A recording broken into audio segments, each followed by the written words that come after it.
Кризниот штаб заседаваше, ве молам, можеме да ги чуеме заклучоците?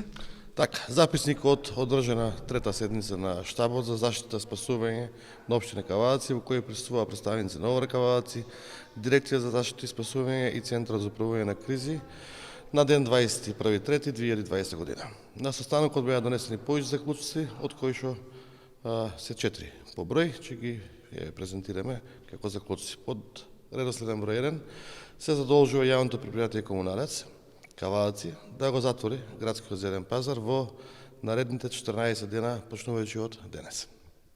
По 2 се задолжуваат мој општинар и службите од општина Кавадаци во текот на денешниот и утрешниот ден да извршат дезинфекција на заеднички површини на колективните станбени згради, влезови, скаличен простор, лифтови, згради кои имаат повеќе од 8 станбени единици.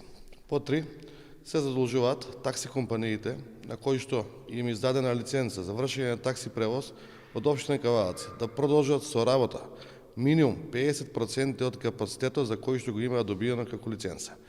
Дневно да вршат дезинфекција на колите, а патниците или корисниците на превозот задолжително да носат средства за само заштита.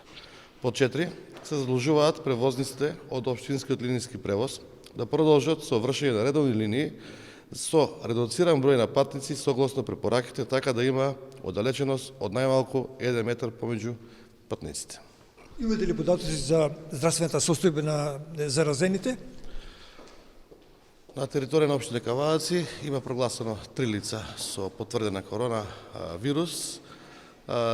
Од 3 лица, кај 2 лица има симптоми на потешка респираторна симптоматика, медицински изразено. Едното лице нема никакви симптоми и е во добра здравствена состојба.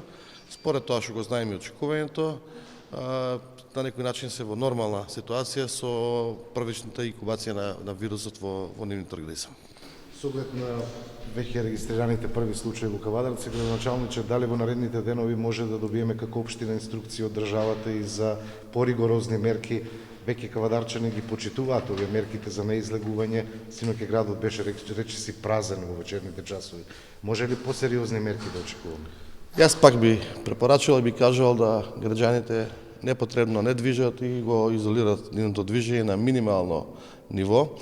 Денеска разговаравме со владата и со поедини министри, вклучувајќи го министерот за здравство. Се размислува за воведување на по-радикални мерки во делот на ограничувањето на движењето на граѓаните на општина Кавадаци, меѓутоа и за граѓаните на цела држава. Така да очекувам во денешниот или утрешниот ден владата да донесе поригорозни мерки во делот на ограничувањето на движењето. Тука би сакал да потенцирам да кажам дека тоа е најдобриот начин за само заштита и неширење на овој коронавирус. Ние како општина до сега што ги имаме сите заклучоци донесени на кризен штаб ги спроведуваме во целост и сами го забележувате тоа и на влезовите на пунктовите. Се она што ни доаѓа како критично или ризично место, гледаме да го вметнеме во заклучоците, да можеме да дезинфицираме и да правиме меѓутоа она што доаѓа од човек на човек, ние не можеме да го спречиме, освен со самоизолација и помалку движење. Во општина Кавадаци, во овие денови кои што престојат денеска и утре недела и понеделник, ќе има присуство и на поголем број на припадници на полициските сили, и тоа од специјалната единица на Министерството за внатрешни работи. Тоа не е со никаква друга цела намера, него да помогнат на нашите служби и на нашите ресурси, за тоа што верувате дека од ден на ден се истрапуваат луѓето, за тоа што ова е 24 часовна работа која што мора да се контролира. Толку од општина Кавадаци, кризниот штаб денеска ги донесе заклучоците, останува да ги применувате и на крајот останете дома, немојте да излегувате.